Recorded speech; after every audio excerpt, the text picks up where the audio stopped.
سب سے بڑا بھائی میرا دین میرا اسلام ہے۔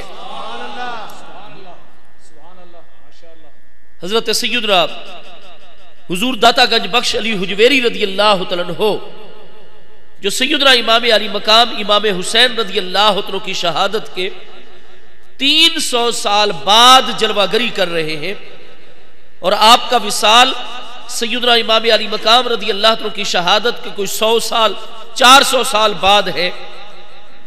4 صدی ہجری حضور سیدنا داتا گنج بخش علی حجویری رضی اللہ عنہ کی اس دنیا میں جلوہ گری ہو رہی ہے۔ آپ یہ ارشاد فرماتے ہیں کہ سیدنا امام علی مقام امام حسین رضی اللہ عنہ کا یہ ارشاد گرامی اس بات کی طرف وضاحت کرتا ہے، رہنمائی کرتا ہے کہ حضرت سیدنا امام علی مقام امام حسین رضی اللہ عنہ اپنے حق میں اپنا سب سے بڑا خیر خواہ تصور کرتے تھے تو صرف اور صرف مصطفیٰ علیہ السلام کی شریعت اور مصطفیٰ علیہ السلام کے دین مبارک کو اپنا سب سے بڑا خیر خواہ سمجھا کرتے تھے، اور ایسا ارشاد وہی ہستی جاری کر سکتی ہے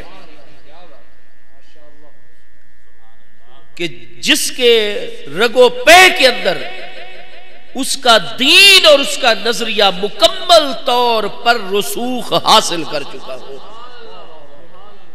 اس لیے اللہ اور اس کے رسول علیہ السلام کی مبارک ذاتوں کے بعد سیدنا امام علی مقام امام حسین رضی اللہ عنہ کی ذات بابرکات کو جو اس کائنات خلق میں سب سے عزیز ترین چیز ہے اور سب سے محبوب ترین چیز ہے، وہ میرے مصطفیٰ علیہ السلام کا مبارک دین دین اسلام ہے۔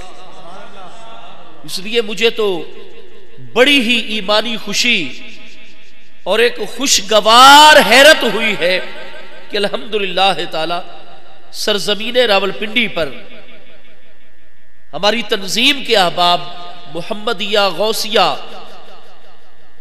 سلطانیہ تنظیم کے جو احباب ہیں، ہمارے نوجوان احباب، یہ اتنے باشعور ہیں الحمدللہ کہ حضرت سیدنا امام علی مقام امام حسین رضی اللہ عنہ جن کا اول سے لے کر آخر تک معاملہ سارے کا سارا دین کے ساتھ ہے، انہوں نے عنوان وہ عظیم رکھا آج کی گفتگو کا کہ جس میں سیدنا امام علی مقام کی پوری زندگی کا مقصد سمٹ کر جلوہ گر نظر آتا ہے۔ حضرت سیدنا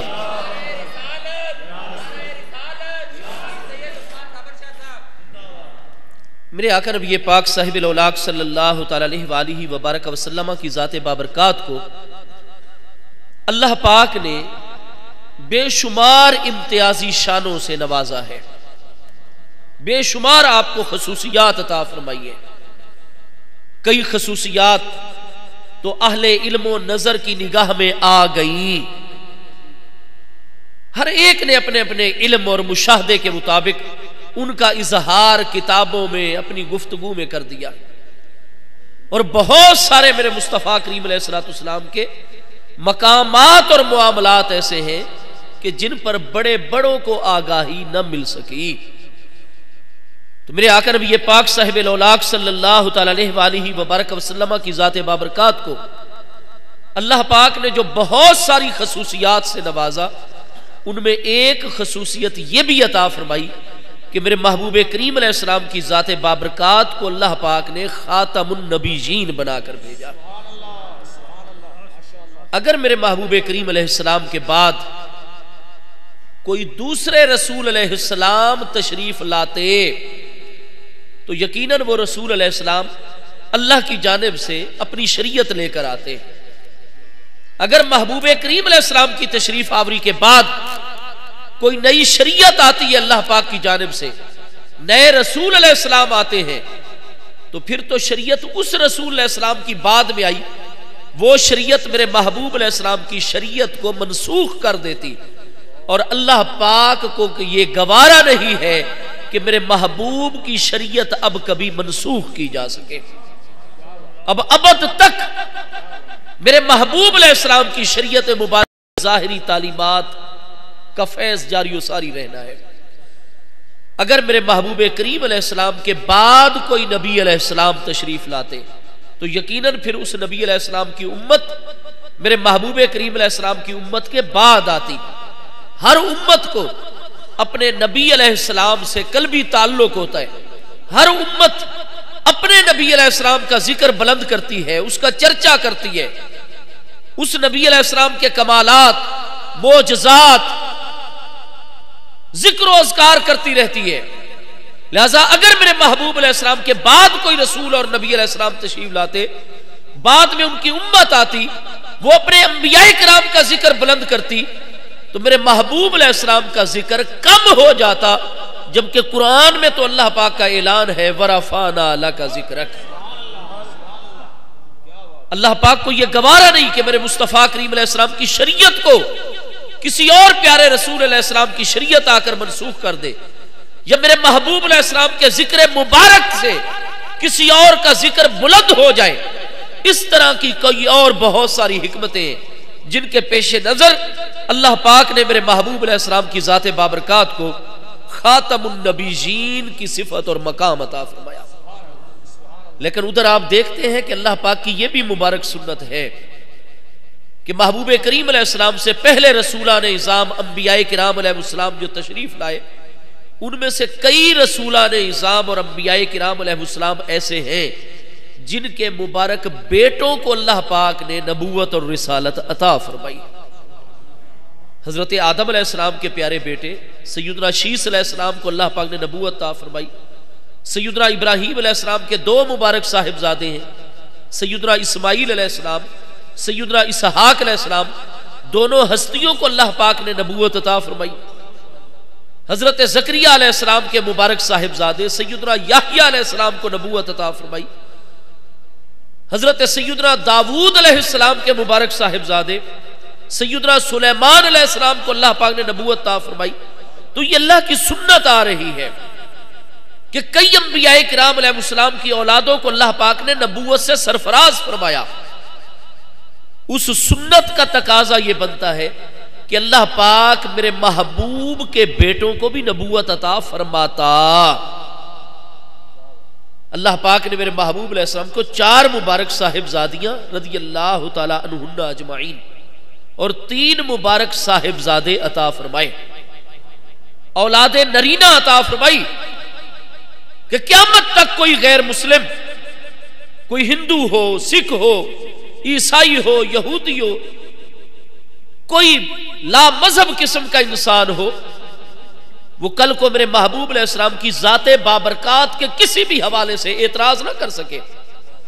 وہ یہ نہ کہہ سکے کہ محمد کریم علیہ السلام کی ذات بابرکات میں فلاں جوہر کی کمی تھی، لہٰذا ان کی اولاد نرینہ پیدا نہیں ہوئی، ان کے بیٹے متولد نہیں ہوئے، ان کو اللہ نے بیٹے نہیں عطا فرمائے، ان کی ذات بابرکات کے اندر فلاں جوہر کی کمی تھی. اللہ پاک نے مبارک صاحبزادیاں بھی عطا فرمائی، مبارک بیٹے بھی عطا فرمائے کہ کسی حوالے سے بھی میرے محبوب کی ذات کے اوپر کوئی نکتہ نہ اٹھا سکے، کوئی اعتراض نہ اٹھا سکے.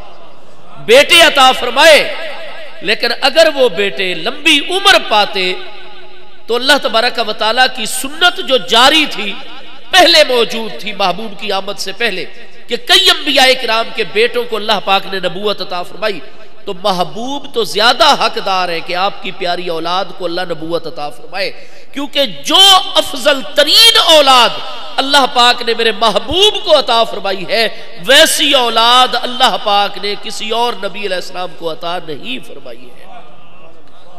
میرے محبوب علیہ السلام کی ازواج مطہرات تمام انبیاء کرام علیہ السلام کی مبارک بیویوں سے افضل و اعلیٰ ہے.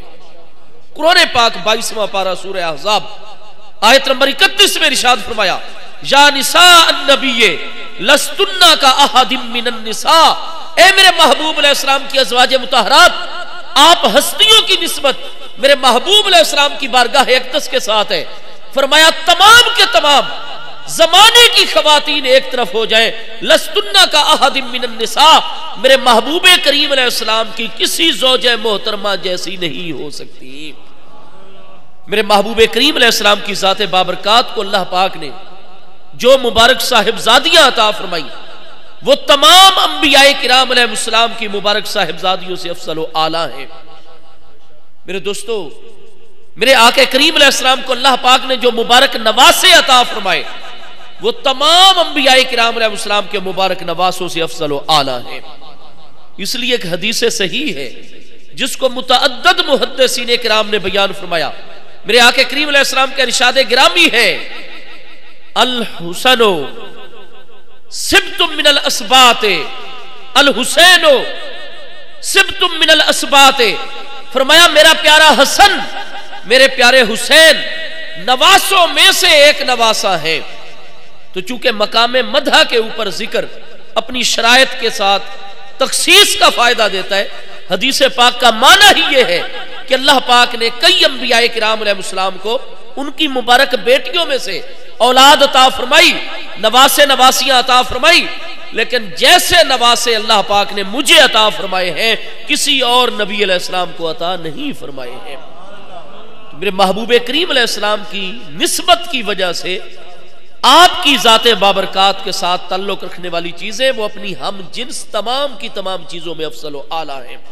محبوب علیہ السلام جیسی اولاد اللہ پاک نے کسی اور رسول علیہ السلام اور نبی علیہ السلام کو عطا نہیں فرمائی، اور تطہیر کا مرتبہ یہ صرف اور صرف میرے مصطفیٰ علیہ السلام کی اولاد امجاد کے لیے ہے، آپ کی ازواج مطہرات کے لیے ہے۔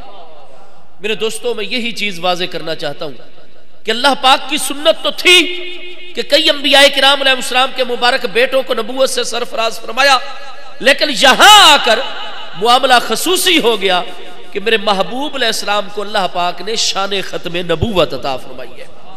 نبوت اور رسالت کا سلسلہ میرے آقا کریم علیہ السلام کی ذات بابرکات پر مکمل فرما دیا۔ فرمایا میں بیٹے عطا فرما رہا ہوں تاکہ کل کو کوئی بدبخت میرے محبوب کے کسی جوہر بشری، جوہر جسمانی پر بھی اعتراض نہ کر سکے، لیکن میرے محبوب کی شان ختم نبوت کا تقاضا ہے کہ میں محبوب کے تینوں مبارک بیٹوں کو ان کی کم سنی کی حالت میں اپنی بارگاہ کا پیارا کر لوں۔ چنانچہ میرے محبوب علیہ السلام کے تینوں مبارک صاحبزادے چھوٹی عمر میں وصال فرما گئے، لیکن آپ کے مبارک بیٹوں کے ذریعے سے جو خیر، جو برکت، جو علم، جو عنایات محبوب کے نسبی بیٹوں کے ذریعے سے جاری ہونی تھی، وہ تمام کی تمام خیرات و برکات اللہ پاک نے حضرات حسنین کریمین کے ذریعے سے اس امت کو عطا فرما دی۔ اس لیے آپ دیکھیے کہ قرآن مجید فرقان حمید کا ایک مقام ایسا ہے کہ جہاں میرے محبوب کریم علیہ السلام نے قرآن کے اس مقام سے حضرات حسنین کریمین کو ہی اپنا بیٹے کے طور پر مراد لیا۔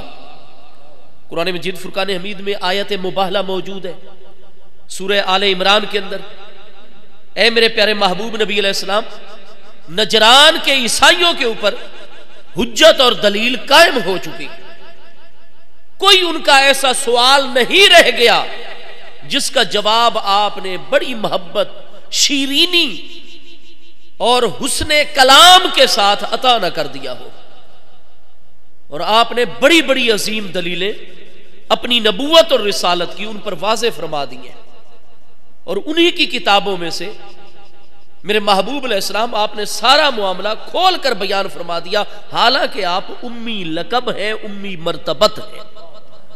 تو محبوب اب کوئی دلیل نہیں ہے، اب یہ صرف آگے ان کا انکار جو ہے وہ کٹ حجتی ہے۔ فَإِنْ حَاجَّاكَ، اے میرے پیارے محبوب نبی علیہ السلام، سورہ آل عمران میں ارشاد فرمایا قرآن پاک میں، یہ پھر بھی تعنت اور ہٹ دھرمی اور تعصب کے اوپر ڈٹے ہوئے ہیں، فَقُلْ، تو محبوب ان نجران کے عیسائیوں کو آپ فرما دیجئے، تعالو، آؤ، آؤ میدان کے اندر۔ گفتگو مکمل ہو گئی، اب صبح ایسا کرتے ہیں کہ میں بھی اپنے تمام کے تمام صحابہ اکرام کو بھی جمع کر لیتا ہوں، اور تمہاری بھی بہت بڑی قوم موجود ہے، عیسائی موجود ہے، اہل کتاب یہودی موجود ہے، تم بھی اپنے سارے کے سارے مذہب و مسلک والوں کو لے کر آ جاؤ۔ یہ سارے کے سارے ملاحظہ کر رہے ہوں گے، دیکھ رہے ہوں گے۔ محبوب فقل، آپ فرما دیجئے، تعالوا ندعو ابناءنا و ابناءکم، اب مناظرے کے بعد مباہلہ ہوگا، میں بھی میدان میں آ جاؤں گا، تم بھی آؤ میدان میں۔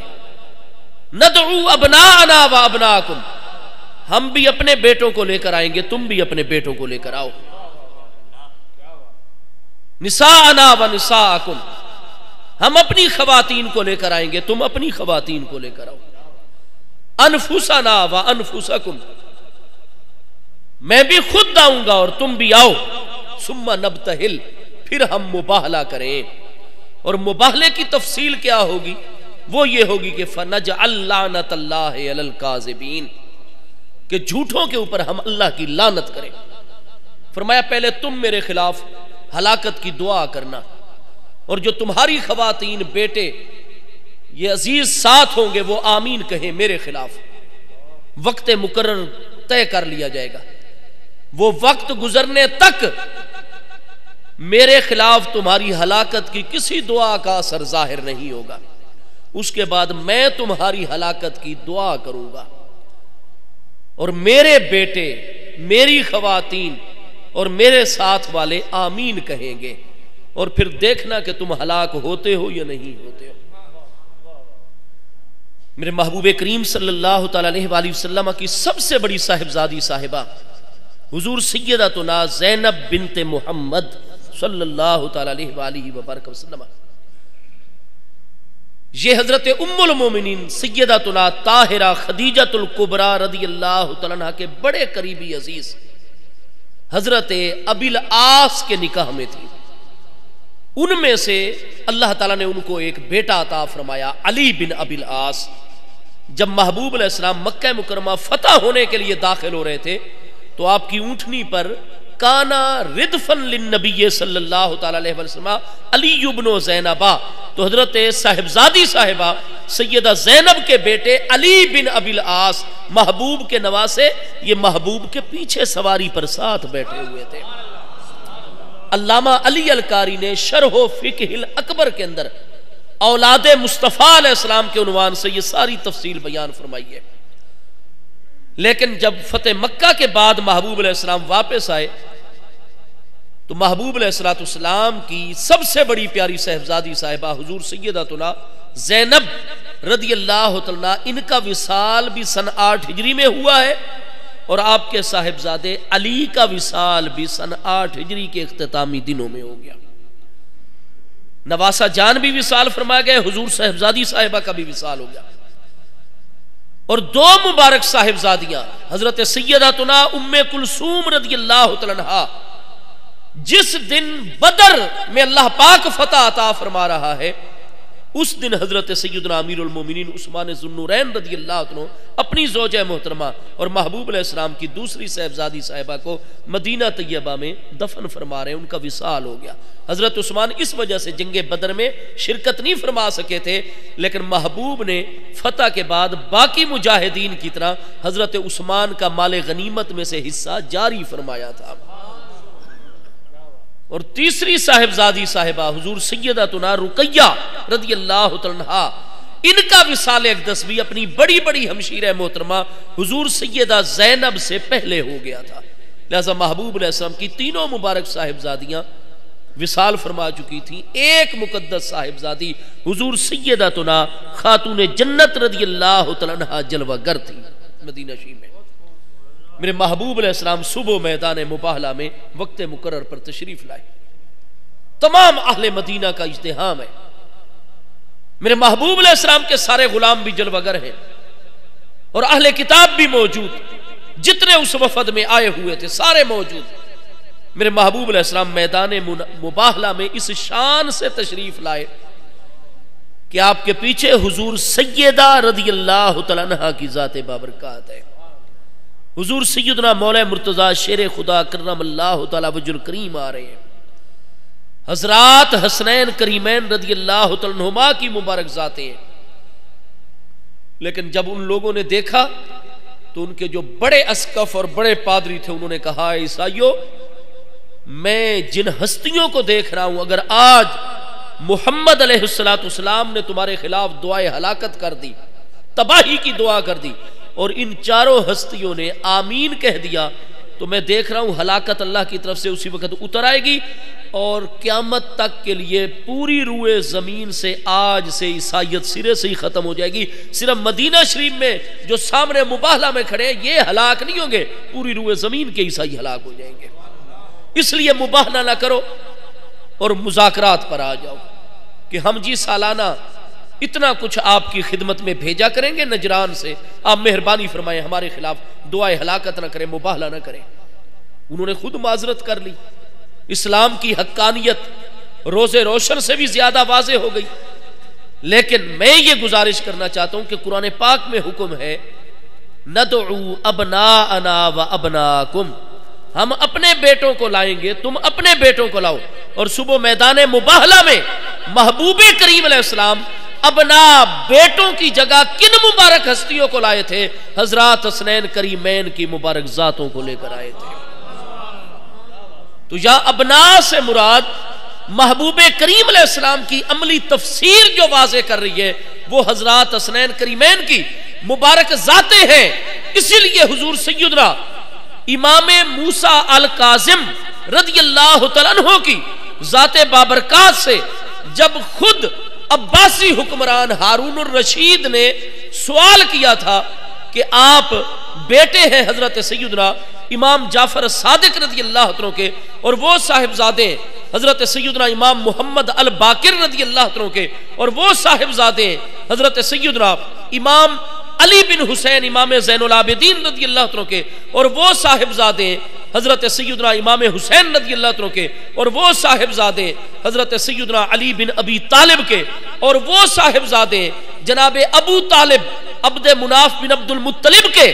تو اول سے لے کر آخر تک اے موسیٰ الکاظم آپ لوگوں کے تو سلسلہ نسب میں کہیں بھی رسول کریم علیہ السلام کا نام نامی اس میں گرامی نہیں آیا۔ حضرت عبد المطلب تک جو تمہارا سلسلہ نسب ہے اس میں علی ہے تمہارے دادا جان، اور پھر جناب ابو طالب ہے، پھر حضرت عبد المطلب ہے۔ تو بتائیے پھر تم لوگ ابن رسول اللہ کیوں کہلاتے ہو؟ رسول اللہ صلی اللہ علیہ وسلم کے فرزند کیوں کہلاتے ہو؟ تم اپنے آپ کو ابن علی کہلوایا کرو، ابن حسین کہلوایا کرو، اپنے آپ کو ابن رسول اللہ نہ کہلوایا کرو۔ تو آپ نے فرمایا کہ میری توقع یہ ہے کہ ہمارا امیر وقت جو ہے قرآن مجید فرقان حمید پڑھتا ہوگا۔ فرمایا آپ خود بڑے عالم و فاضل شخص ہیں اور علم دوست انسان ہیں اے ہارون الرشید، کیا تم نے قرآن میں نہیں پڑھا کہ آیت مباہلہ کے اندر ہے فَقُلْ تَعَالَوْا نَدْعُوا أَبْنَاءَنَا وَأَبْنَاءَكُمْ؟ اللہ کا حکم تھا، محبوب نے اپنے بیٹے میدان مباہلہ میں لے کر جانے تھے، تو ہارون الرشید انصاف سے بتاؤ کہ صبح کو میدان مباہلہ میں محبوب کریم علیہ السلام قرآن کے ارشاد کے مطابق اپنے ابناء اور بیٹوں کی جگہ کن کو لے کر گئے تھے؟ فرمایا میرے دادا جان حضرت حسن مجتبیٰ کو اور حضرت امام حسین وفائے شہید راہ وفا کو لے کر گئے تھے۔ فرمایا ہمیں کسی اور نے ابن رسول کا لقب نہیں دیا، ہمیں اللہ پاک نے خود اپنی کتاب میں ابن رسول کا لقب عطا فرمایا ہے۔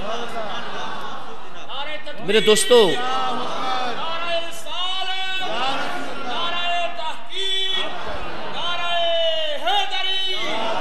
تمام کے تمام اہل بیت اطہار کا اجماع اور تمام کے تمام صحابہ کرام رضوان اللہ تعالی علیہم اجمعین کا اجماع دور سیدنا صدیق اکبر رضی اللہ تعالی عنہ میں منعقد ہوا۔ ہاں جی، کہ کسی قسم کی کوئی نبوت یہ ایک تقسیم کر دی گئی کہ جی نبوت ذاتی اور نبوت عرضی، دوسری تقسیم مرزا قادیانی نے کر دی جی نبوت ذاتی اور اس کے بالمقابل نبوت ذلی اور بروزی، اور ایک صاحب اٹھے 1870 کے بعد، انہوں نے 1872 میں کتاب لکھی اور 1879 میں فوت ہو گئے، تحذیر الناس، جس میں کہا کہ خاتم النبیین سے مراد ختم نبوت زمانی مراد لینا یہ تو عوام کا خیال ہے۔ اس بدبخت سے کوئی پوچھے حضرت ابو بکر تمہاری نظر میں عوام ہے، تم ان کے مقابلے میں اپنے آپ کو اہل فام کہہ رہے ہو، کیا پدی اور کیا پدی کا شوربہ۔ تو کس باغ کی مولی ہے کہ 1872 میں تو ایک تحریر لکھ رہا ہے اور مقابلہ اہل فہم اور عوام کا کر رہا ہے کہ ولیکن رسول اللہ و خاتم النبیین، اس سے ختم نبوت زمانی مراد لینا کہ محبوب کے بعد اب کوئی نئے سرے سے نیا نبی علیہ السلام، نیا رسول علیہ السلام تشریف نہیں لائے گا، یہ عوام کا خیال ہے۔ اور عوام میں شامل کون ہے؟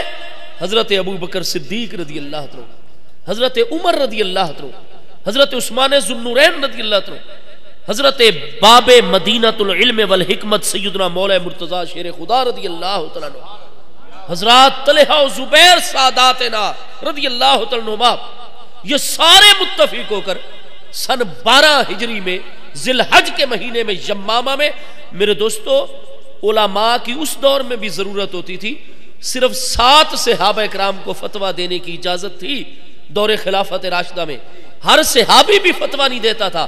لیکن مجھے بتائیے منکرین زکوٰۃ کے خلاف بھی اس دور میں جہاد ہوا، مرتدین کے خلاف بھی جہاد ہوا، روم و ایران کی سرحدوں پر بھی اسلامی نوزائیدہ مملکت کی حفاظت کے لیے وہاں لشکر متعین کیے گئے، اور بڑے بڑے فتنوں کی سرکوبی کے لیے دور صدیقی میں جہاد جاری رہا۔ لیکن سب سے زیادہ علماء صحابہ کرام نے کس جنگ میں شرکت کی تھی؟ مسئلہ ختم نبوت پر ہونے والی جنگ میں شرکت کی تھی کہ بخاری شریف دوسری جلد صفحہ 645 باب جمع قرآن میں حضرت عبید ابن سباق تابعی کی روایت حضرت زید ابن ثابت انصاری صحابی کے متعلق موجود ہے کہ سب سے زیادہ علماء صحابہ جنگ یمامہ میں مسیلمہ کذاب جس نے نبوت کا جھوٹا دعویٰ کیا تھا اس جنگ میں شہید ہوئے کہ ایک دن کی جنگ میں صرف علماء قاری صحابہ کرام کی تعداد شہید ہونے والی کی 700 تک پہنچ گئی تھی۔ یہ تو ہو گئے نانوتوی صاحب کی نظر میں عوام جو جانے دے گئے مسئلہ ختم نبوت زمانی پر، اور کہتے ہیں اہل فہم کے سامنے روشن ہوگا کہ بالذات تقدم یا تاخر زمانی میں کوئی فضیلت نہیں ہوتی۔ خدا کا بندہ اللہ تجھے ہدایت دے دیتا، بھئی وہ جو 700 بخاری شریف کی حدیث صحیح کے مطابق مسئلہ ختم نبوت پر سب سے زیادہ عام صحابہ کرام نہیں، علماء قاری، اس دور میں قاری یہ ایک ٹرم تھی، ٹرمنولوجی تھی۔ ہاں جی، ہماری بڑی خوش قسمتی آئی، کتنے دور دور سے علماء کرام جلوہ گر ہیں۔ ہاں جی، یہ ہمارے ساتھیوں کی محنت اور اخلاص ہے، ہمارے اکابرین جلوہ گر ہیں۔ حضرت شیخ الحدیث علامہ سید محمد ضیاء الحق شاہ صاحب، آپ نے ہماری سرپرستی فرمائی، حالانکہ آپ کو تکلیف لاحق ہے، دعا فرمائے اللہ پاک آپ کو بھی، ہماری امی جان آپ کے گھر والوں کو بھی شفائے کاملہ عطا فرمائے۔ تو وہ اہل علم، یہ قاری جو ہے یہ نہیں کہ محض جو قرآن پڑھنے لگ جائے اس کو محبوب علیہ السلام اور خلافت راشدہ کے دور میں قاری کہا جاتا تھا۔ اس دور میں اصطلاح تھی، ٹرم تھی، ٹرمنولوجی تھی۔ قرآن پڑھنے کے ساتھ ساتھ جو قرآن کا عالم ہوتا تھا اس کو قاری کہا جاتا تھا۔ اور یہ کہہ رہا ہے جی وہ تو عوام کے خیال میں ختم نبوت زمانی یہاں مراد ہے، اہل فہم پر روشن ہوگا، یعنی اپنے آپ کو اہل علم اور اہل فہم میں، اور اہل بیت اطہار اور صحابہ کرام جو اجماع کر چکے۔ تو میں گزارش یہ کرنا چاہوں گا کہ اس بات پر تو اجماع ہے، میرے محبوب کریم علیہ التحیات و تسلیم کی ذات بابرکات، آپ کو اللہ پاک نے شان ختم نبوت عطا فرمائی۔ آپ کے مبارک صاحبزادے بچپن میں اس حکمت کے پیش نظر اللہ نے اپنی بارگاہ میں پیارے فرما لیے، اور چونکہ محبوب کے بیٹوں کے ذریعے سے وہ خیر و برکت جاری ہونی تھی جو کسی اور غیر نبی بیٹے کے ذریعے سے کبھی ماضی میں جاری نہیں ہوئی تھی۔ حکمت شان نبوت آئی، شان ختم نبوت آئی، محبوب کے بیٹوں کو اللہ نے پیارا کر لیا، اور ان عظیم بیٹوں کی جگہ اللہ پاک نے حضرات حسنین کریمین محبوب کو عطا فرما دیے۔ اس لیے حافظ ابن حجر جو 974 میں وصال فرما رہے ہیں، ان کی السوائق کے اندر آپ ملاحظہ فرمائیں گے امام احمد بن حنبل علیہ رحمت اور ہمارے بڑے بڑے اکابرین نے اس معنی کو تسلیم فرمایا ہے کہ میرے محبوب علیہ السلام نے فرمایا، اے پیارے علی، اللہ نے جہاں تجھے اور خصوصیات سے نوازا ہے ان میں ایک خصوصیت تجھے یہ بھی عطا کی ہے کہ باقی انبیاء کرام کے جو نسبی بیٹے ہوتے ہیں اللہ ہر نبی علیہ السلام کے نسبی بیٹوں کو اس پیارے نبی علیہ السلام کی پشت میں رکھتا ہے. ہر مرد کے جتنے بیٹے بیٹیاں ہونی ہوتی ہیں وہ اس کی پشت میں ان کا جوہر بشری رکھا جاتا ہے. لیکن علی تجھے میرے ساتھ بڑا قرب حاصل ہے. یہ بھی تیری عظمت ہے کہ اللہ پاک کی کئی حکمتیں تھیں جن کے پیش نظر اللہ نے میری کچھ اولاد تیری پشت میں رکھ دی. اور اس کا ظاہری ظہور اس طرح ہوا کہ صحیح میری باتوں کی سمجھ تو آ رہی ہے آپ بات تو نہیں نا. دین است حسین. میں اس نقطے کو واضح کرنا چاہتا ہوں طالب علمانہ طریقے پر کہ بخاری شریف کی پہلی جلد صفحہ 522 کتاب المناقب حضرت امیر المومنین ابو بکر صدیق رضی اللہ عنہ نے عصر کی نماز پڑھائی.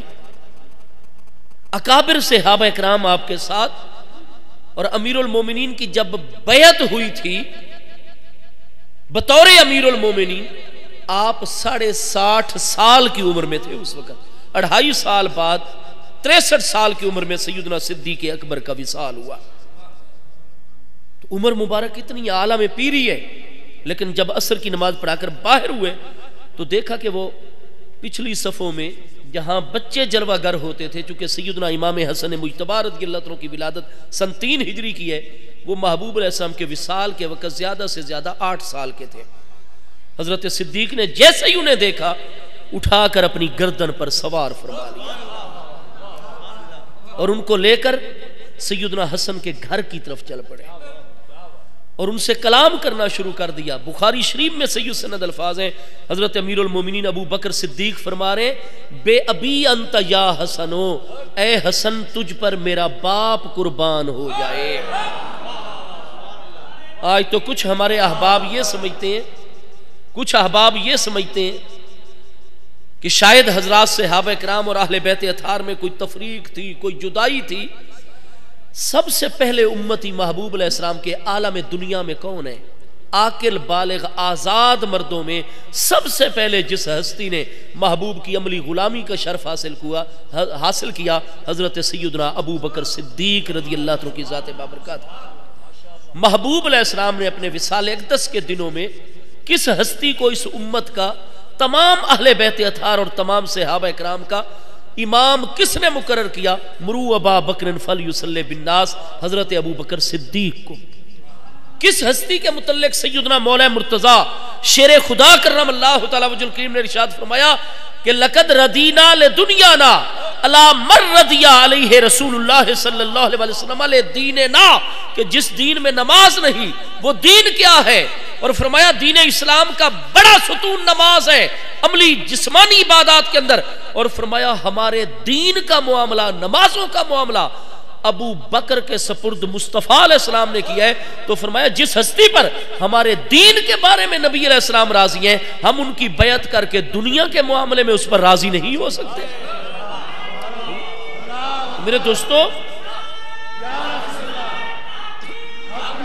اس لیے بغیر کسی اختلاف کے سیدنا ابو بکر صدیق رضی اللہ عنہ جیسے عاقل بالغ آزاد مردوں میں, کہ جب آپ نے کلمہ اسلام پڑھا 37.5 سال آپ کی عمر مبارک تھی, سب سے پہلے مسلمان عالم دنیا میں عاقل بالغ آزاد. ورنہ نوجوانوں میں حضور سیدنا امیر المومنین مولا کائنات کرم اللہ تعالی وجہ الکریم سب سے پہلے مشرف با اسلام ہوئے 10 سال کی عمر مبارک میں. تو میرے دوستو, سب سے پہلا مسلمان حضرت سیدنا ابو بکر صدیق, اس امت کا سب سے پہلا امام حضرت ابو بکر صدیق, اس امت کا سب سے پہلا جانشین مصطفیٰ علیہ السلام حضرت ابو بکر صدیق, اس سب سے پہلے مسلمان کا, محبوب کے سب سے پہلے غلام اور امتی کا, اس امت کے سب سے پہلے رسول کریم علیہ السلام کے بعد امام مقتدا پیشوا کا عقیدہ کیا ہے؟ بے ابی انت یا حسنو, اے حسن تجھ پر میرا باپ قربان ہو جائے. اگر آپ یہ اعتقاد نہیں رکھتے, اس لیے کہ حضرت سیدنا ابو بکر کی شان یہ ہے کہ جو ان کے دل میں تھا وہی ان کی زبان پر تھا. کیونکہ قرآن مجید فرقان حمید 26ویں پارے سورہ الحجرات میں آیت بینہ آئی ہوئی ہے, ان الذین یغضون اصواتهم عند رسول اللہ فاولئک الذین امتحن اللہ قلوبهم للتقوی. اور حضرت صدیق اس جماعت میں جن کے دل سے اللہ نے تقوی کا امتحان لیا.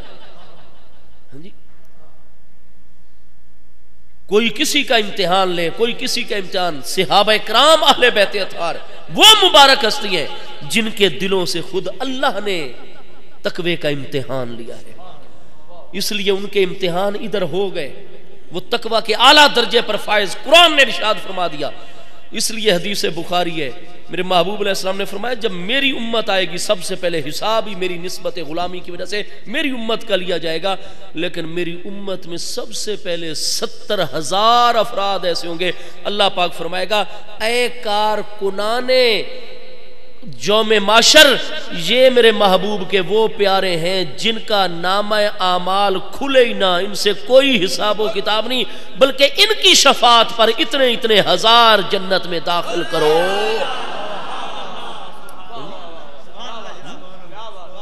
میں نے تو دنیا میں ان کا امتحان لے لیا اور یہ اس میں کامیاب ہے. وہ پیشوا اور مقتدائے اول ہستی اس امت کی، ان کا عقیدہ کیا ہے؟ بخاری شریف کے الفاظ ہیں بے ابی انت یا حسنو، اے حسن تو 8 سال کا ہے، میں 60-61 سال سے ابو ہوں، لیکن میں محبوب کا غلام ہوں، تو میرے محبوب کا پیارا بیٹا ہے. تیرے ساتھ میری ایمانی نسبت اس طرح کی وابستہ ہے کہ بے ابی انت یا حسنو، اے حسن تجھ پر میرا باپ قربان ہو جائے. اس کا عربی محاورے میں کیا مطلب ہے؟ حضرت صدیق کے اس فرمان کا مطلب یہ کہ خدا نہ خواستہ میری زندگی میں کوئی ایسا خدا نہ خواستہ امتحانی مرحلہ آ جائے کہ ایک طرف میرے والد ہوں، دوسری طرف سیدنا حسن ہو، ہاں جی، اور ایسا مجھے انتخاب کرنا پڑے کہ اگر اپنے والد کی طرف جاؤں تو سیدنا حسن کی دوری برداشت کرنی پڑے، اور سیدنا حسن کی طرف جاؤں تو والد سے جدا ہونا پڑے. بے ابی انت یا حسن، اے حسن میں اپنے باپ کی جدائی برداشت کر لوں گا لیکن تجھ سے دوری برداشت نہیں کروں گا. اللہ اکبر. یا رسول اللہ صلی اللہ علیہ وسلم، یہ بات ارشاد فرما کر سیدنا ابو بکر نے کیا فرمایا؟ بخاری شریف پہلی جلد صفحہ 522 کتاب المناقب میں آگے الفاظ ہے بے ابی انت یا حسنو. فرماتے ہیں حضرت ابو بکر شبیہم بالنبی لا بے علی وعلی یدھکو. فرمایا شبیہم بالنبی، اے پیارے حسن بن علی میرے پیارے بیٹے، تمہاری ساری کی ساری ظاہری شکل میرے مصطفیٰ کریم علیہ السلام پر ہے. تو بھائی وہ بیٹے تو سیدنا علی پاک کے، ہاں جی، اور آگے تصریح کر دی شبیہم بالنبی لا بعلی، تمہاری ساری شکل و شباہت میرے مصطفیٰ علیہ السلام پر ہے. میرے محبوب کے حسن کی، ظاہری حسن کی بھی جتنی تجلیات وہ سب سے زیادہ اے حسن تجھ پر واقع ہوئی ہیں کہ تمہارا چہرہ دیکھ کر جلوہ والضحیٰ نگاہوں میں آ جاتا ہے. لا بے علی، تمہاری شکل علی پاک پر نہیں گئی. بخاری شریف میں آگے الفاظ ہیں وَعَلِيٌّ يَدْحَكُ، اور علی پاک بھی ساتھ ہے. وہ حضرت ابو بکر کے یہ محبت والے ارشادات سن سن کر ہنس رہے ہیں، خوشی اور مسرت کا اظہار کر رہے ہیں. تو سیدنا ابو بکر کا مشاہدہ کیا ہے؟ انسانی زندگیوں کے حوالے سے سیدنا ابو بکر سب سے بڑے ماہر تھے. وہ اسلام لانے سے پہلے بھی نصاب مشہور تھے، خوب لوگوں کی جان پہچان رکھتے تھے نسب وغیرہ ان سارے حوالوں سے. فرمایا شبیہم بالنبی، محبوب علیہ السلام کے مشابہ ہو. اور دیگر احادیث نے حضرت سیدنا امام حسین رضی اللہ عنہ کے بارے میں یہ بات کی. لہٰذا حضرت شیخ محقق جیسی ہستیاں، حافظ ابن حجر جیسی ہستیاں، علامہ جلال الدین سیوطی جیسی ہستیاں، علامہ محمد بن عثمان شمس الدین ذہبی، سیر و اعلام النبلاء اٹھا کر دی، یہ ساری ہستیاں ارشاد فرماتی ہیں کہ سینے سے اوپر جتنا حصہ تھا وہ حضرت حسن محبوب کے مشابہ تھے، اور سینہ کندھوں سے نیچے جتنا تھا پاؤں کے تلووں تک حضرت حسین محبوب کے مشابہ تھے. تو ان کی مشابہت تو بظاہر اپنے ابا جان پر ہونی چاہیے، دادا جان پر ہونی چاہیے، اپنی امی جان کی طرف ہونی چاہیے؟ نہیں، دونوں مبارک شہزادگان کندھے مبارک سے اوپر سیدنا حسن کا سر انور، چہرہ انور محبوب علیہ السلام کے مشابہ، سیدنا حسین کندھوں سے نیچے تک مصطفیٰ علیہ السلام کے مشابہ۔ نتیجہ کیا ہے؟ اے میرے پیارے علی، تجھے اللہ نے یہ فضیلت اور خصوصیت دی ہے، میری اولاد کا ایک حصہ اللہ نے تیری پشت میں رکھ دیا ہے، اس کا ظہور تیرے ذریعے سے ہوگا، میری پیاری صاحبزادی صاحبہ کے ذریعے سے ہوگا۔ تو کوئی اللہ کی حکمت ہے نا، تو حکمت اس میں ہے یہ کہ محبوب کی شان ختم نبوت کا تقاضا ہے کہ محبوب کے پیارے بیٹوں کو اللہ جلدی اپنی بارگاہ میں پیارا فرما لے۔ ہاں، محبوب کے مقدس بیٹے رہتے بڑی امت کو خیر و برکت ملتی۔ فرمایا وہ تمام ظاہری و باطنی خیر و برکت ہم نے محبوب کے پیارے نواسوں میں رکھ دی۔ اس لیے محبوب بھی ان کو اپنا بیٹا فرمایا کرتے تھے، محبوب علیہ السلام بھی ان کو اپنا بیٹا فرماتے تھے۔ حضرات حسنین کریمین رضی اللہ تعالی عنہما کی مبارک ذاتوں کو ہمارے آج کے ممدوح جن کے ذکر سے ہم برکت حاصل کر رہے ہیں وہ سیدنا امام حسین رضی اللہ عنہ کی ذات بابرکات ہے۔ حضرت سیدنا امام حسین رضی اللہ عنہ علم کے اس اعلیٰ مرتبے کے اوپر ہیں۔ میرے دوستوں، میرے اکابرین جلوہ گر ہیں، یہ ایک جسارت ہی ہوگی ایک طالب علم کی جانب سے، لیکن چلو کوئی سبق جو ہے وہ میرے کئی اساتذہ کرام جامعہ نظامیہ لاہور کے ہیں کہ مجھے پتا ہے کہ جن کی نگاہ اور دل کے اندر شیخ الحدیث علامہ سید ضیاء الحق شاہ صاحب کا کتنا مقام و مرتبہ ہے۔ جتنی میرے اساتذہ کرام اکابرین آپ کی تعظیم و توقیر کرتے ہیں وہ اپنی مثال آپ ہے۔ یہ میری اکابر ہستیاں جلوہ گر ہیں، شاید ان کے قدموں کے صدقے سے اللہ تعالی ہمیں کوئی دو چار لفظوں کی برکت بھی عطا کر دے گا۔ ایک ہوتا ہے علم شریعت اور ایک ہوتا ہے علم اسرار شریعت۔ اللہ تعالیٰ نے محبوب علیہ السلام کی شریعت کا علم بہت بہت لوگوں کو عطا کیا، لیکن جو علم اسرار شریعت ہے وہ خاص حصہ اللہ نے سب سے زیادہ میرے محبوب کی اولاد امجاد کو عطا فرمایا۔ اس لیے جو سادات علماء اکابر ہوں گے ان سے علم شریعت بھی ملے گا، علم اسرار شریعت بھی ملے گا۔ حضرت سیدنا امام محمد بن علی بن حسین، سیدنا امام حسین کے پوتے، سیدنا امام زین العابدین رضی اللہ عنہ کے صاحبزادے، ایک ان کے صاحبزادے حضرت زید بن علی ہیں۔ آج تو ہمارے کئی احباب مطالعے کی کمی کی وجہ سے عجیب عجیب باتیں کرتے ہیں۔ جب امام زین العابدین رضی اللہ عنہ کے صاحبزادے سیدنا زید بن علی، امام زید بن امام زین العابدین، انہوں نے جب حکومت وقت کے خلاف جہاد کا اعلان کیا، یہ دور تھا حضرت سیدنا امام الائمہ امام اعظم ابو حنیفہ رضی اللہ عنہ کا۔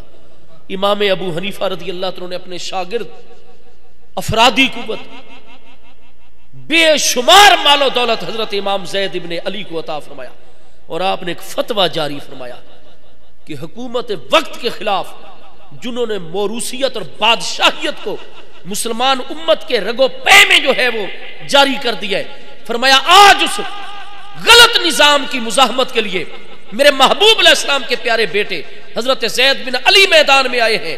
فرمایا سن لو، میں امام اعظم ابو حنیفہ کا یہ فتویٰ، آپ نے تحریراً فتویٰ جاری فرمایا مسلمانوں میں کہ حضرت زید بن علی کی مدد کرو۔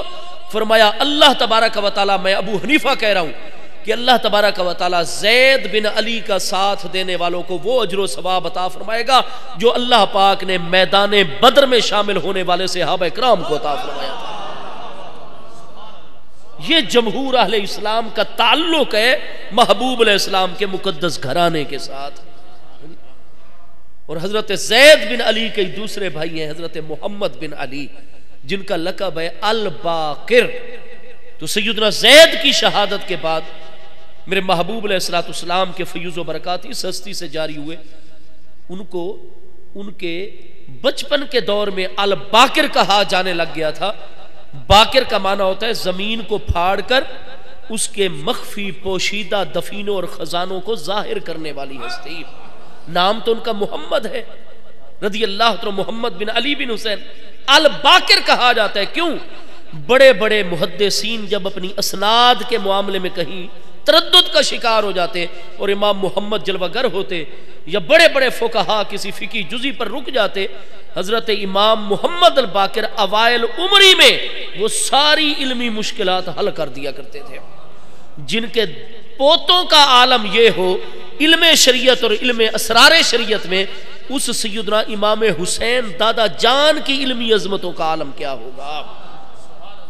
حضرت سیدنا امام علی مقام امام حسین رضی اللہ تعالیٰ عنہ اپنے اوائل دور میں ہی قدر و منزلت کے اس مقام پر فائز تھے کہ علامہ محمد بن عثمان شمس الدین ذہبی جو 748 ہجری میں وصال فرما رہے، حضرت امیر المومنین عمر رضی اللہ عنہ کا عمل حضرت حسین رضی اللہ عنہ کے حوالے سے یہ تخریج کرتے ہیں کہ ابن اون تابعی کی سند سے یہ ثابت ہے۔ سیر و اعلام النبلاء کی 4 جلد صفحہ 146 پر باسند یہ بات موجود ہے کہ حضرت امیر المومنین عمر رضی اللہ عنہ نے حضرت امام حسین رضی اللہ عنہ کے سامنے اپنی دستار مبارک سر انور سے اتار دی۔ حضرت سیدنا امیر المومنین فاروق اعظم رضی اللہ عنہ ودا یدہ علی راسہ ہی، اور سیدنا حسین رضی اللہ عنہ کا ہاتھ پکڑ کر اپنے سر انور پر رکھ لیا، وقالا اور ارشاد فرمایا، یا بنیا اے میرے پیارے بیٹے حسین ابن علی، حل انبتا علی رؤوسنا الشعر الا اللہ ثم انتم، اے میرے پیارے بیٹے حسین ابن علی، ہمارے سروں کے اوپر جو بال ہیں اللہ نے اگائے ہیں، ثم انتم پھر تم لوگوں نے اگائے ہیں۔ تو علامہ شمس الدین ذہبی حافظ ابن تیمیہ کے شاگرد ہیں، وہ اس کی سند اور متن کو صحیح مانتے ہیں، اور مجمع عام کے اندر کیونکہ اس وقت سیدنا فاروق اعظم رضی اللہ عنہ منبر پر جلوہ گر تھے اور سیدنا حسین تشریف لائے تھے، اور ایک بات سیدنا حسین رضی اللہ عنہ نے ارشاد فرمائی، فوراً حضرت سیدنا امیر المومنین عمر نے اپنی دستار مبارک اتاری، ان کا ہاتھ مبارک اپنے سر انور پر رکھا اور فرمایا، یا بنیا حل انبت علی رؤوسنا الشعر الا اللہ ثم انتم، یہ جو ہمارے سروں پر بال ہے، رؤوسنا ہم سب کے سروں پر بال ہے۔ تو یہاں راس کی جمع رؤوس، جمع کی اضافت نون الف نا متکلم ضمیر مجرور متصل کی طرف ہوئی پڑی ہے۔ جب جمع کی اضافت اس میں مضمر یا ظاہر کی طرف ہو، جب تک کوئی قرینہ صارفہ نہ ہو، مجھے بتائیے وہ عموم اور استغراق کا فائدہ دیتی ہے یا نہیں دیتی؟ ہم سب لوگوں پر جو سروں کے اوپر بال ہیں، ہمارے سروں کے اوپر بال وہ اللہ نے اگائے ہیں، ثم انتم پھر تم نے اگائے ہیں۔ بال اللہ اگاتا ہے یا سیدنا امام حسین اگاتے ہیں؟ اللہ پاک اگاتا ہے نا۔ تو حضرت عمر رضی اللہ عنہ کی توحید تو کمزور نہیں تھی کہ وہ اللہ کے ساتھ حضرت حسین کو بھی شامل فرما رہے تھے۔ تو یہ محاورہ ہے عربی زبان کا، اور علامہ ذہبی جیسے عالم نے اس کو برقرار رکھا ہے۔ اعلیٰ حضرت امام احمد رضا فتاوی رضویہ اور اپنی دیگر تصانیف میں جب علامہ شمس الدین ذہبی جن کا 748 ہجری میں وصال ذکر کرتے ہیں تو امام کے لفظ کے ساتھ ان کا ذکر فرماتے ہیں کہ امام شمس الدین محمد بن عثمان ذہبی نے ارشاد فرمایا، ان کی فلاں کتاب تذکرۃ الحفاظ میں یہ ہے، میزان الاعتدال میں یہ ہے، سیر و اعلام النبلاء میں یہ ہے، 120 جلدوں کی ان کی کتاب تاریخ اسلامی میں انہوں نے یہ لکھا ہے فلاں کے متعلق۔ ہاں جی، تو علامہ ذہبی، امام ذہبی، انہوں نے اس کلام کو برقرار رکھا۔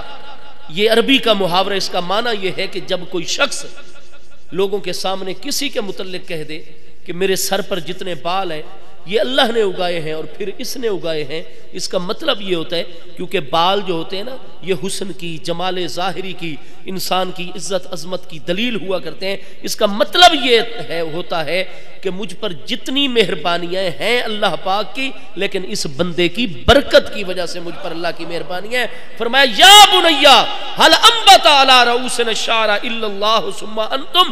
حضرت عمر جیسی ہستی ارشاد فرماتی ہیں کہ ہم جو محبوب کے غلام ہیں، ہماری جتنی عزت عظمتیں ہیں وہ عطا اللہ نے کی ہیں، ثم انتم، لیکن محبوب کے پیارے بیٹو تمہاری برکت کی وجہ سے عطا فرمائی ہے۔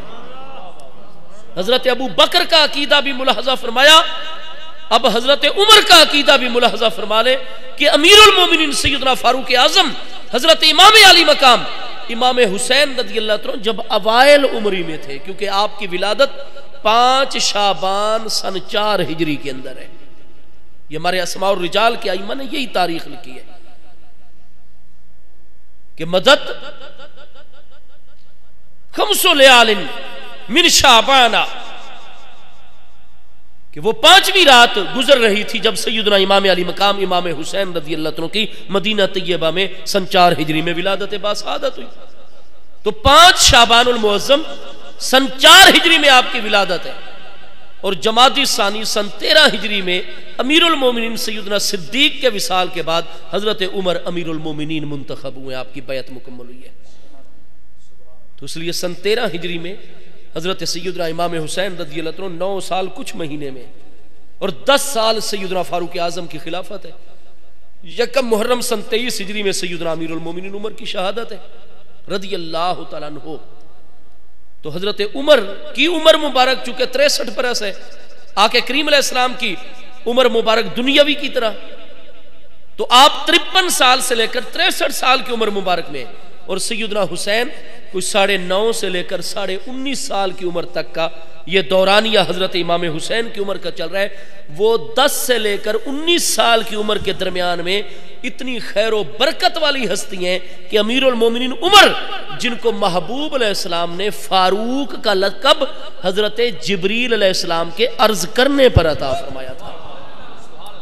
آپ میں اس پر عرض کروں گا کہ آپ بڑی بڑی عظیم تفاسیر ملاحظہ فرمائیں، ان میں یہ بات موجود ہے کہ 5واں پارہ قرآن پاک کا سورہ نساء کی آیت نمبر 64، حضرت عمر وہ جس نے کہا نا کہ میرے محبوب علیہ السلام کے فیصلہ کروانے کے بعد وہ اوپر سے جو کلمہ پڑھتا تھا منافق یہودی کو لے کر گیا تھا، بات بالتفصیل آپ لوگوں کے علم میں ہے، میں موضوع سے دور ہوتا چلا جا رہا ہوں. گزارے یہ کروں گا کہ حضرت عمر کے پاس جب محبوب سے فیصلہ کروانے کے بعد وہ شخص آئے، حضرت عمر نے دونوں کے بیانات سنے، آپ پر واضح ہو گیا کہ یہ شخص پہلے میرے محبوب سے فیصلہ لے چکا ہے، پھر یہ میرے پاس فیصلہ لینے آیا بیٹھا ہے. آپ نے فرمایا کہ تم ادھر ہی ٹھہرو، میں اندر سے آ کر تمہارا فیصلہ کرتا ہوں. اندر گئے، تلوار نکالی، آ کر اس کی گردن اڑا دی. فرمایا جس کو میرے آقا کا فیصلہ قبول نہیں، عمر کا فیصلہ یہ ہے اس کے بارے میں. فرمایا محبوب سے فیصلہ لینے کے بعد کوئی محبوب کے غلام کے پاس اس وجہ سے جائے کہ محبوب کا غلام زیادہ اچھا فیصلہ کرے گا، فرمایا وہ گستاخ رسول ہے، میں عمر اس کو قتل کر دوں گا. یہی وہ بات ہے جس کو بنیاد بنایا امام الحفاظ، امام اہل التفسیر، علامہ محدث فقیہ اصولی، جی جن کی اصول کے اندر کتابیں موجود ہیں، شرح صحیح مسلم جن کی موجود ہے، فقہ مالکی پر عظیم جن کے متون اور جناب حواشی موجود ہیں، علامہ امام جی صاحب شفا علامہ قاضی ایاز اندلسی یحسبی جن کا وصال 544 ہجری میں، آپ شفا شریف میں فرماتے ہیں کہ ہمارے علماء کا اتفاق ہے کہ من کالا، جس کلمہ گو نے یہ کہا، مسلمان نے یہ کہہ دیا کہ فلان اعلم من رسول اللہ صلی اللہ علیہ وسلم فقد آبہو، جس نے یہ کہا کہ فلاں شخص نبی پاک علیہ السلام سے زیادہ علم والا ہے، اس نے نبی علیہ السلام کو عیب لگایا، وہ گستاخ بن گیا مصطفیٰ کریم علیہ السلام کا. جی یہاں تو کہا جا رہا ہے جی کہ شیطان کا علم محبوب علیہ السلام سے زیادہ ہے. براہین قاطعہ کے اندر استغفر اللہ العظیم. سیدنا عمر رضی اللہ عنہ نے یہ فیصلہ جاری فرمایا کہ میرے بارے میں کہتے ہو مصطفیٰ علیہ السلام کا فیصلہ مبارکہ لے کر کہ عمر جو ہے وہ زیادہ اچھے فیصلے کرتا ہے. فرمایا جس کو محبوب کے فیصلے سے کسی اور کا فیصلہ زیادہ اچھا لگے، مجھے عمر کا فیصلہ یہ ہے کہ میں اس کو قتل کر ڈالوں گا چاہے وہ کلمہ پڑھتا ہو. تو اس کے قبیلے والے تو محبوب علیہ السلام کی بارگاہ میں آ گئے، یا رسول اللہ صلی اللہ علیہ وسلم حضرت عمر کو پکڑیے، انہوں نے ہمارے فلاں بن فلاں کو قتل کر ڈالا. حضرت عمر کی طرف محبوب نے پیغام بھیجا، آؤ اور اپنی صفائی پیش کرو، جو تمہارا موقف ہے واضح کرو. حضرت عمر پہنچے ہی تھے کہ جبریل علیہ السلام 5ویں پارے سورہ مبارکہ النساء کی آیت نمبر 64 لے کر نازل ہو گئے. فلا و ربی کا، اے میرے محبوب مجھ اللہ کو اس بات کی قسم ہے کہ میں آپ کا رب ہوں. محبوب کے سامنے قتل کا قضیہ آیا ہوا تھا. محبوب کی کیفیت مبارکہ کیا ہوگی ایک قتل کے مسئلے میں؟ فرمایا میرا پیارا عمر اپنے محبوب کی محبت میں یہ سارا کچھ کرے تو میرے پیارے عمر کو میرے محبوب سے زیادہ محبت ہے یا مجھے اللہ کو محبوب سے زیادہ محبت ہے؟ کلام کیسے شروع فرمایا اور موقع دیکھو ایک شخص قتل ہوا پڑا ہے، حضرت عمر نے اس کو محض اس وجہ سے قتل کیا ہے، اور اللہ کلام کیسا فرمایا جب میرے محبوب کی عزت کا معاملہ آ جائے نا، اس وقت جو مسلمان کوئی ایسا کام کر گزرے اس مسلمان کے خلاف نہ ہو جانا، جیسے میں اللہ عمر کو بچا رہا ہوں اور محبت والے کلام کر رہا ہوں، تم بھی محبوب کی عزت کی حفاظت کرنے والے کو اپنا محبوب بنانا۔ کسی ملا پروفیسر کسی محقق مدقق کی باتوں پر مت جانا، قرآن کا اسلوب دیکھو۔ یہ آیت اس وجہ سے اتری اور کلام شروع کیسے ہوا؟ فلا و ربی کا، اے محبوب مجھ اللہ کو اس بات کی قسم ہے کہ میں آپ کا رب ہوں۔ یہاں اللہ نے اپنی ربوبیت کی شان کی جلوہ گری ساری کی ساری محبوب کی ذات پر مرتکز کر دی۔ محبوب اپنا اور میرا رشتہ دیکھو کہ میں آپ کا رب ہوں۔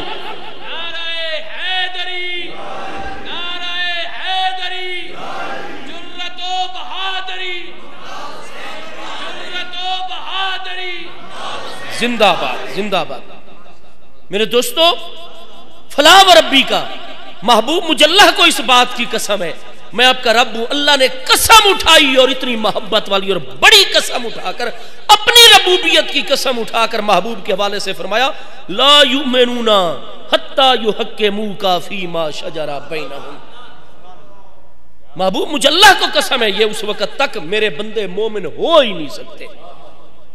حالانکہ اللہ کو اپنی مخلوق بہت پیاری ہے، لیکن فرمایا مجھے وہ پیارا ہے مخلوق میں سے جو محبوب کی عزت کا خیال کرے، جو میرے محبوب کا نہیں وہ مجھے پیارا بھی نہیں ہے۔ لا یؤمنون حتی یحکموک فیما شجر بینہم، جب تک اپنے چھوٹے سے چھوٹے مسئلے میں آپ کو اپنا حاکم نہیں مان لیں گے مومن ہو ہی نہیں سکتے۔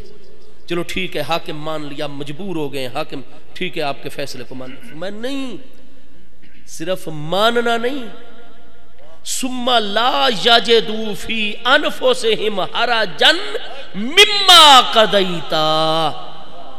لا یجدوا نفی، حرجا تنوین، تنوین برائے تنکیر، نکرہ تحت النفی تفید العمومہ۔ فرمایا کوئی چھوٹے سے چھوٹی کجروی بھی اور چھوٹے سے چھوٹا وزن بھی جیسے ظاہراً تسلیم کرنا ہے نا، محبوب کے فیصلے کے آنے کے بعد اپنے دل میں ذرے کے برابر بھی ٹیڑھا پن اور حرج نہیں محسوس کرنا دل سے، تو بات تو مکمل ہو گئی تھی یہاں کہ ظاہر میں بھی مان لیا، دل سے بھی مان لیا۔ لا یجدوا فی انفسہم حرجا مما قضیتا، وہ جو فیصلہ آپ نے جاری فرما دیا اس سے اپنے دل میں کوئی حرج اور تنگی بھی نہ پائے، دل بھی تسلیم کرے، تو بات تو پوری ہو گئی تھی۔ آگے تاکید مزید اور بات کو موقع اور پکا کر دیا، فرمایا ظاہر میں بھی مانے، محبوب کے فیصلے کی کہیں اپیل نہیں کی جا سکتی، ہاں اس فیصلے کے خلاف تصور ہی نہیں ہو سکتا، ایمان چلا جائے گا۔ وہ بدبخت جو کہہ کر اتنے بڑے منصب پر بیٹھ کر کہے کہ میرے لیے قرآن میں کچھ نہیں رکھا ہوا، جو مصطفیٰ کے فیصلے کو ٹھکرائے، قرآن اس کے بارے میں یہ فرماتا ہے، ہاں جی قسمیں اٹھا اٹھا کر تاکیدیں نازل کر کر کے، اور جو قرآن کے بارے میں اعلان کہہ دے علماء کی جماعت کو میرے لیے قرآن میں کچھ نہیں رکھا، اس کا حال کیا ہوگا؟ فرمایا مانے بھی صحیح، دل میں کوئی تنگی بھی محسوس نہ کریں، وَيُسَلِّمُوا تَسْلِيمًا، اور اس طرح مانے جیسے ماننے کا حق بنتا ہے ظاہراً باطناً۔ حضرت جبریل علیہ السلام یہ آیت لے کر آ گئے، محبوب علیہ السلام نے فرمایا حضر دمہ، اس کا خون ضائع گیا، وہ گستاخ بدبخت تھا۔ حضرت عمر نے ٹھیک کیا، قرآن تائید میں اتر آیا۔ یہ قرآن کی آیتیں محبوب علیہ السلام نے تلاوت فرما دی، جو منصب رسالت کے حوالے سے ذمہ داری تھی پوری کر دی۔ اس کے بعد حضرت جبریل علیہ السلام دوبارہ، مفسرین کرام جو ہیں وہ یہ فرماتے ہیں، حضرت جبریل علیہ السلام دوبارہ حاضر ہوئے اسی مبارک مجلس کے اختتام پر، عرض کی یا رسول اللہ صلی اللہ علیہ وسلم، اللہ پاک فرماتا ہے آج کے بعد میرے پیارے مومن بندے عمر بن خطاب کو آپ فاروق کہہ کر یاد فرمائیں، سمیہ بالفاروق، وہ سیدنا فاروق کہ جنہوں نے یہ نہیں کہا کہ حضرت ابو بکر صدیق مجھ سے سینئر ہیں، ذرا میں ان سے مشورہ لے لوں اس مسئلے میں، یا محبوب علیہ السلام کی بارگاہ میں پہلے چلا جاؤں، اور عرض کروں یا رسول اللہ یہ شخص وہ ہے جو آپ کا فیصلہ سننے کے بعد پھر میرے پاس آ گئے، کیا حکم ہے؟ فوراً فیصلہ کر دیا۔ یہ آیت بھی اتری اور اس قضیے کے بعد، اس معاملے کے بعد سمیہ بالفاروق، سیدنا عمر کو فاروق کا لقب عطا ہو گیا کہ اللہ نے ایسی باطنی نور عطا فرمایا کہ حق اور باطل میں فوراً فرق کر لیتے ہیں۔ وہ ہستی جو حق اور باطل میں فرق کرنے کے اس اعلیٰ مقام پر ہیں، وہ ہستی حضرت حسین کے بارے میں، جبکہ حضرت حسین 9.5 سے لے کر 19.5 سال کی عمر کے دور میں چل رہے ہیں، اس وقت انہوں نے کتنی بڑی خدمات سر انجام دے لی ہوں گی، لیکن حضرت عمر اتقوا فراست المؤمن فإنہ ینظر بنور اللہ، حضرت عمر اپنی فراست ایمانی سے بھی دیکھ رہے تھے حضرت حسین کی زندگی کیسے ہوگی، اور اب بھی یہ عقیدہ رکھتے تھے کہ یا بنیا هل انبت علی رؤوسنا الشعر الا اللہ ثم انتم، کہ اس امت کو جتنی مہربانیاں اللہ کی جانب سے عطا ہو رہی ہیں، انتم پیارے حسین تمہاری برکت سے ہو رہی ہیں۔